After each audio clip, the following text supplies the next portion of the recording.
خود نکلتے چلے گئے، اس لیے کہ اس دور سے صحابہ کرام کے دور سے اہل سنت و جماعت ہی حق پر رہے اور اس میں سے الگ الگ ہونے والی جماعتیں نمودار ہوتی رہی۔ آئیے میں تاریخ کے حوالے سے آپ کو بتاؤں، حضرت سیدنا ابو بکر صدیق رضی اللہ عنہ کی خلافت کا زمانہ تھا، اس وقت کوئی الگ ایسا فرقہ نمودار نہیں ہوا۔ حضرت عمر فاروق اعظم رضی اللہ عنہ کے دور خلافت میں کوئی نیا فتنہ، کوئی نیا فرقہ نمودار نہیں ہوا۔ حضرت عثمان غنی رضی اللہ عنہ کے دور خلافت میں کوئی نیا فرقہ وجود میں نہیں آیا۔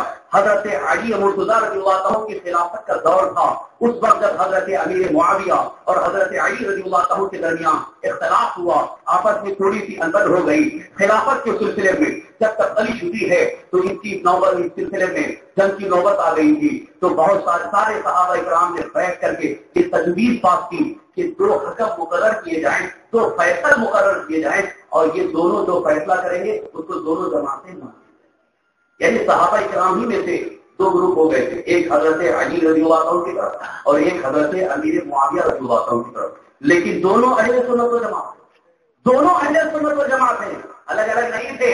لیکن جب آپس میں اختلاف ہوا تو دونوں کے درمیان صلح کرنے کے لیے، صلح صفائی کے لیے، آپس میں اتحاد کے لیے یہ فیصلہ کیا گیا کہ دو صحابہ کو منتخب کیا جائے کہ وہ دونوں مل کر کے جو فیصلہ کریں گے اس کو دونوں جماعتیں مان لیں گے۔ یہ فیصلہ ہوا تو ان میں سے حضرت ابو موسیٰ اشعری اور حضرت عمرو بن عاص رضی اللہ عنہ کو منتخب کیا گیا۔ ایک طرف سے حضرت ابو موسیٰ اشعری تھے اور دوسری طرف سے حضرت عمرو بن عاص رضی اللہ عنہ تھے، تو دونوں کو فیصل مقرر کیا گیا کہ آپ دونوں جو فیصلہ کریں گے اس کو سب لوگ مان لیں گے۔ غور سے سنیے، یہ کس نے کہا؟ کسی ایک نے، سب نے متفق ہو کر کے کہا کہ یہ ہمارے درمیان اختلاف ہوا ہے، لہٰذا اس اختلاف کو دور کرنے کے لیے، صلح کے لیے سب سے بہتر طریقہ یہ ہے کہ حاکم مقرر کر لیں، فیصل مقرر کر لیں، اس کے بعد جو یہ فیصلہ کریں گے ہم سب اس کو مان لیں گے۔ اس بات پر اتفاق ہو گیا۔ اب یہ ایک جماعت سمجھدار ہوئی، کچھ لوگ پیدا ہو گئے، کچھ لوگ آ کر کے کھڑے ہو گئے، انہوں نے کہا کہ تم لوگوں نے اللہ کے علاوہ غیر اللہ کو فیصل بنا لیا۔ فیصل تو صرف اللہ ہے، حاکم صرف اللہ ہے، اللہ کے علاوہ کسی کو بھی حاکم بنا لینا یہ تو شرک ہوتا ہے، یہ تو کفر ہے، لہذا آپ لوگ سب کافر ہیں۔ معاذ اللہ، کس کو کافی کہتے ہیں؟ صحابہ کرام، یعنی حضرت علی رضی اللہ عنہ اور حضرت امیر معاویہ رضی اللہ عنہ اور ان کے ساتھ جتنے صحابہ ہیں سب کو کافر کہہ رہے ہیں۔ یہ کون ہے؟ یہ خارجی ہیں، جن کو اس دور کے خارجی کہا گیا۔ ایک فرقہ نمودار ہوا، ایک جماعت نکلی جس نے صحابہ کرام کو کفر کی طرف، صحابہ کرام پر کفر کا فتویٰ دیا کہ یہ معاذ اللہ کافر ہو گئے، یہ مشرک ہو گئے، اس لیے کہ اللہ کو حاکم ماننا یہ تو ضروری ہے، اور اگر کوئی اللہ کے علاوہ کسی کو حاکم مقرر کر لیتا ہے تو یہ اللہ کی ذات میں شریک کرنا ہو گیا، اور اس کی وجہ سے یہ شرک آ گیا۔ اب سوچیے آپ، مسئلہ کہاں سے شروع ہوا ہے؟ اختلاف کہاں سے شروع ہوا ہے؟ آج لوگ بولتے ہیں کہ سب کا خدا ایک ہے، سب کے نبی ایک ہیں، سب کا قرآن ایک ہے، تو آپس میں اختلاف کیوں؟ ارے بات ایک ہی ہے، لیکن سمجھنے میں غلطی ہو رہی ہے، فکر کی غلطی ہو رہی ہے، فکر ٹھوکر کھا رہی ہے۔ انہوں نے سمجھا تو لیکن صحیح نہیں سمجھا ہے۔ قرآن کی انہوں نے آیت کو دلیل کے طور پر پیش کیا۔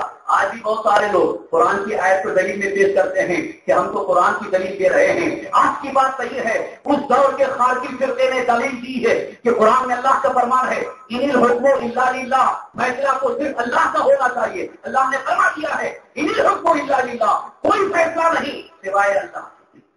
ان الحکم الا للہ، یعنی کوئی حکم نہیں ہے سوائے اللہ، مطلب فیصلہ صرف اللہ کا ہونا چاہیے۔ قرآن کی آیت کو انہوں نے دلیل میں پیش کیا اور صحابہ کرام کو مشرک قرار دیا۔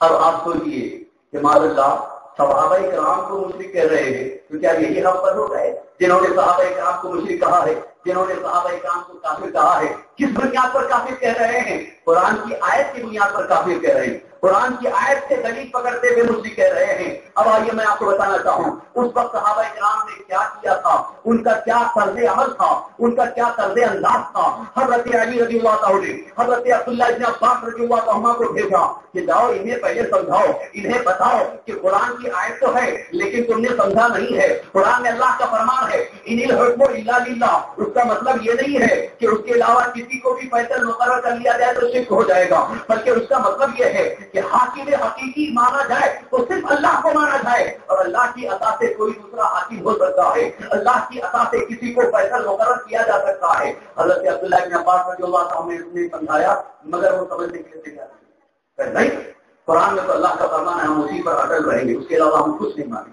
جیسا کہ آج لوگ کچھ ایسے بھی کہتے ہیں ہم اس کے علاوہ کچھ نہیں مانیں۔ ارے حدیث اور اس پر عمل بھی تو دیکھا جائے کہ صحابہ، اس کا مطلب یہ کہ صحابہ کرام نے قرآن کی آیت کو سمجھا نہیں۔ صحابہ کرام جو اہل سنت والجماعت ہیں یعنی سوال اعظم ہیں، کیا انہوں نے قرآن کی آیت کے خلاف عمل پیش کیا ہے؟ اور اگر ایسا ہی معاملہ ہو تو معاذ اللہ پھر قرآن میں کئی جگہ شرک لازم آ جائے گا۔ حضرت علی رضی اللہ عنہ نے بتایا، اے بیوقوفو تم شاید سمجھ نہیں پا رہے ہو، اللہ رب العزت نے تو حکم بنانے کا بھی حکم دیا ہے، جیسا کہ اگر میاں بیوی کے درمیان اختلاف ہو جائے، میاں بیوی کے درمیان جھگڑا ہو جائے تو اللہ تعالیٰ کا فرمان ہے فَبْعَثُوا حَكَمًا مِنْ أَهْلِهِ وَحَكَمًا مِنْ أَهْلِهَا، رب کا فرمان ہے کہ اس کی طرف سے ایک حکم ہو اور اس کی طرف سے ایک حکم ہو، دونوں طرف سے حکم مقرر کر لیا جائے اور وہ دونوں جو فیصلہ کرے اسے تسلیم کر لیا جائے۔ تو حکم بنانے کا حکم تو قرآن میں موجود ہے، لیکن انہوں نے جو دلیل پیش کی تھی قرآن کی آیت کو، قرآن کی آیت سے دلیل پیش کر رہے ہیں مگر سمجھا نہیں ہے۔ اسی طرح سے بات روک کر کے میں عرض کرنا چاہوں گا کہ آج کے دور میں کچھ لوگ اسی طرح سے قرآن کی ان آیتوں کو جو کفار اور مشرکین کے بارے میں نازل ہوئی انہی آیتوں کو اہل سنت و جماعت پر فٹ کرتے ہیں کہ جس طرح قرآن میں اللہ نے ان پکارنے والوں کی مذمت فرمائی جو اللہ کے علاوہ غیر اللہ کو پکارتے ہیں، غیر اللہ کو ندا کرتے ہیں، غیر اللہ کو مدد کے لیے پکارتے ہیں، اللہ تعالیٰ نے ان کی سخت مذمت فرمائی ہے۔ انہی آیتوں کو مسلمانوں پر چپا کرنے لگے کہ آج اگر کوئی یا نبی کہتا ہے تو اسی طرح سے وہ کافر کی طرح ہے، یا غوث کہتا ہے، یا علی کہتا ہے، یا خواجہ کہتا ہے تو اسی طرح سے مشرک ہے، جیسے کافر کسی بت کو پکار رہا ہے۔ معاذ اللہ رب العالمین، انہوں نے یہاں پر سمجھا نہیں ہے کہ وہاں قرآن پاک میں اللہ نے ان کفار کی جو مذمت فرمائی ہے وہ اس لیے مذمت فرمائی ہے انہوں نے غیر اللہ کو خدا مان لیا ہے، غیر اللہ کو بھگوان مان لیا ہے، اس لیے ان کی مذمت آئی ہے۔ لیکن کوئی مسلمان سنی سنتیدہ اللہ کے نبی کو پکارتا ہے تو خدا نہیں سمجھتا ہے، محبوب خدا سمجھتا ہے۔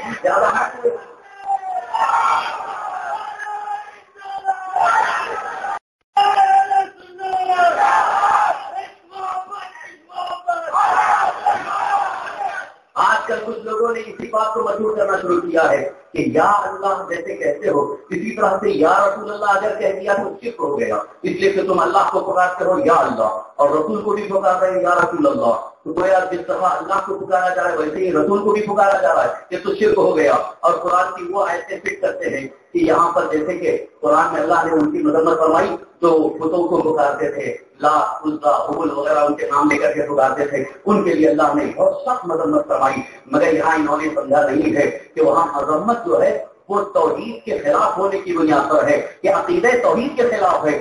لیکن کوئی مسلمان نبی کو ندا کرتا ہے، نبی کو پکارتا ہے تو خدا نہیں سمجھتا ہے، خدا کا تصور نہیں ہوتا ہے، بلکہ وہ توحید پر اٹل ہے، توحید پر قائم ہے، توحید پر ثابت قدم ہے اور اللہ کے نبی کو فریاد کے لیے پکارتا ہے۔ اگر ایسے ہی معاملہ ہوتا تو کوئی صحابی یا رسول اللہ کہتے ہوئے نظر نہ آتے۔ میں بے شمار آپ کے سامنے مثالیں پیش کر دوں کہ صحابہ کرام نے بے شمار مواقع پر اپنے رسول کو مدد کے لیے پکارا ہے، یا رسول اللہ کہا ہے، یا نبی اللہ کہا ہے۔ اور میدان کربلا کی تاریخ بتاتی ہے کہ حضرت زین العابدین جو امام حسین کے عظیم شہزادے ہیں، جب معاملہ ان کے اوپر بڑی مصیبت کا آیا ہے، شہادت ہو رہی ہے، ان کے والد کی شہادت ہو گئی، بھائیوں کی شہادت ہو گئی، بھتیجوں کی شہادت ہو گئی، چچا کی شہادت ہو گئی، پورا میدان کربلا لالکار ہو گیا ہے۔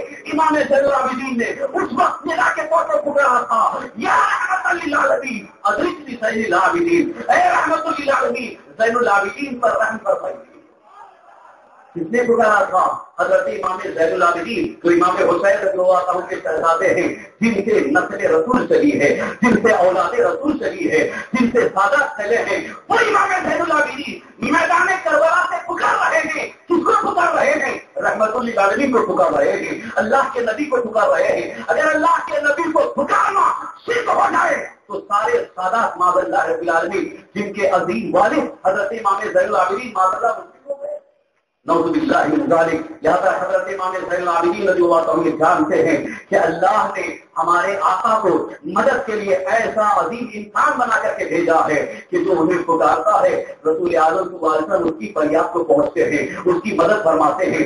اعلیٰ حضرت پکار اٹھے، وہی رب ہے جس نے تم کو ہمتن کرم بنایا، ہمیں بھیک مانگنے کو تیرا راستہ بتایا۔ وہی رب ہے جس نے تم کو ہمتن کرم بنایا، ہمیں بھیک مانگنے کو تیرا راستہ بتایا۔ لہٰذا میں یہ بات اب کر کے جانا چاہوں گا کہ قرآن میں جو آیتیں کفار اور مشرکین کے بارے میں نازل ہوئی ان کو مسلمانوں پر فٹ نہ کرو۔ یہ الٹی منطق ہے کہ وہ کافروں کے بارے میں جو نازل ہوئی تھی ان کو مسلمانوں پر فٹ کرتے کہ جیسے وہاں پر وہ پکارتے تھے ویسے تم بھی پکارتے ہو، اس لیے مشرک ہو گئے۔ وہاں پکارنے کی مذمت الگ ہے، یہاں پکارنے کی مذمت نہیں آئی ہے، بلکہ یہاں پکارنے کی اجازت بھی ہے۔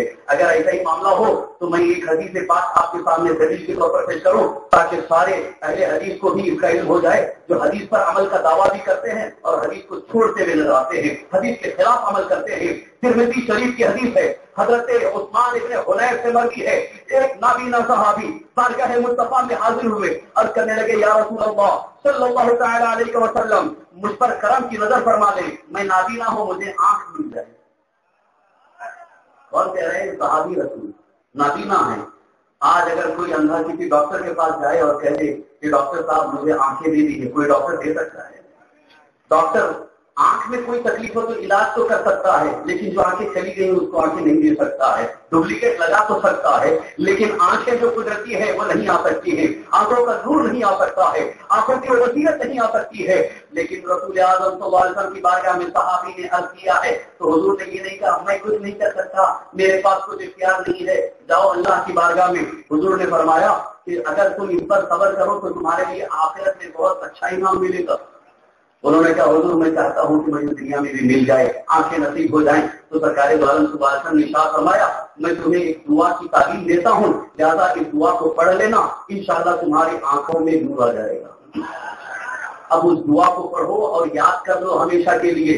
بے شمار محدثین نے یہ فرمایا ہے کہ جو اس دعا کو پڑھتا ہے اس کی بہت ساری مصیبتیں حل ہوتی ہیں۔ ترمذی شریف کی حدیث ہے، سرکار دو عالم صلی اللہ علیہ وسلم صحابی کو تعلیم دے رہے ہیں، ان کو سکھا رہے ہیں یہ دعا پڑھو، یہ دعا کرو۔ اللہم انی اسألک واتوجہ الیک بنبیک نبی الرحمہ یا محمد انی اتوجہ بک الی ربی فی حاجتی ہذہ لتقضی لی۔ اے اللہ میں تیری طرف توجہ کرتا ہوں۔ حدیث کا ترجمہ ہو تو سنو۔